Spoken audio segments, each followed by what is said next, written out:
You're liking this stuff, aren't you? Yeah, you would. Welcome back to Stubbs Aquatics. This is a update on the ponds. Hasn't this just been a crazy winter so far? Been mild, and then some real brutal snowstorms came in. And well, it's cold today. It's about minus 22 Celsius here. Nothing like it is out where my daughter is, where she had minus 60 degrees Celsius. For those in the States, that's minus 76. That's just insane cold.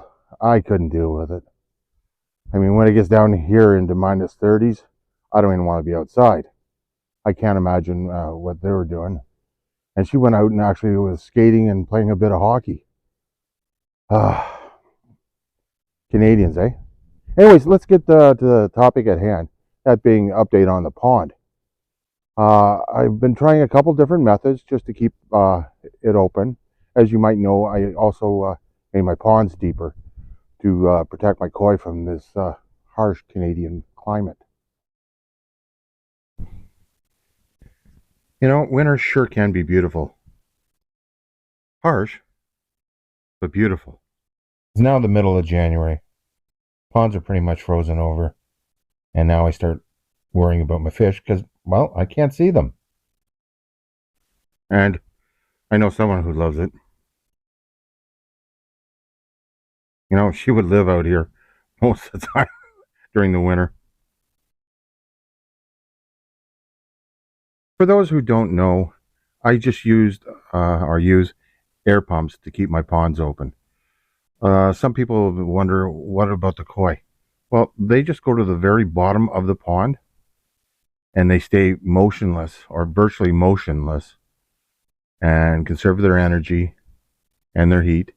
And the warmest part of my ponds are right at the bottom, and they're 6 feet deep. The fish are just in a form of hibernation, and they'll stay that way until end of March, early part of April. Don't be such a camera hog, Marley. Hey?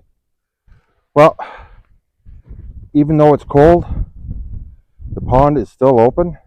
I haven't had to put any boiling water on it or anything yet.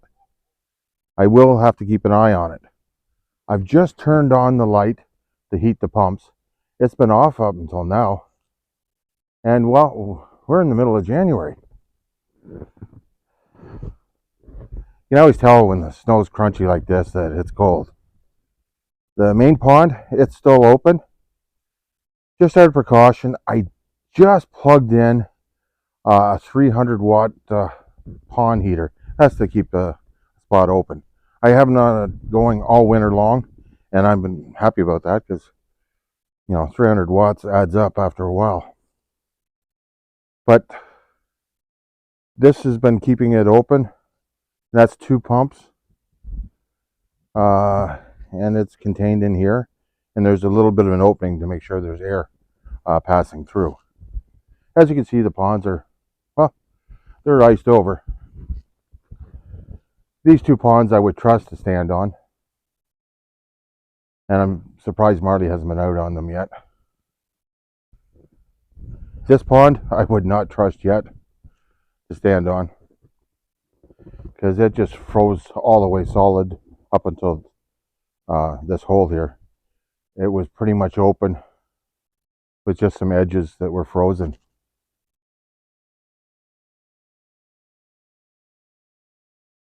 Wow, it's cold.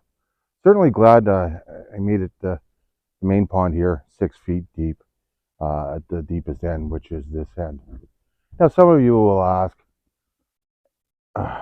do I have any underwater shots? No.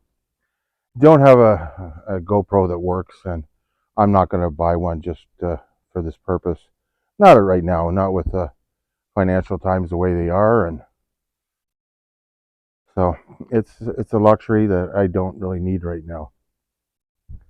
But later on, I'll get myself a GoPro when I have multiple uses for it, just not to show my fish. Who knows? My wife and I are now into e-biking and been doing some trails, so hopefully we'll get some. I'll get a GoPro for that. That should be interesting. Believe it or not, I am actually glad that we did get snow because it acts as an insulation. So the ice doesn't build up as thick. And it protects your fish that much more. Sometimes snow can look beautiful. I do really need to start trying to embrace it more than I do. I used to as a kid, but times change. And the sun's finally out, which I haven't seen the sun in, I bet, a week and a half. That's probably why it's so cold now, is the sun's out. At least where I am in Ontario, Canada. The sun's out in the winter, it's generally cold. Most of our days are gray. Hey Marley, it's even getting cold for your feet, eh? Well, we should probably get inside. Well, thanks everyone for watching. Remember, if you like the video, hit the like button, think about subscribing, and hit that notification bell so you don't miss any upcoming videos. Do you have a bone buried there? Sorry for the interruption. Anyways, thanks again, guys. We'll see you real soon. Bye for now.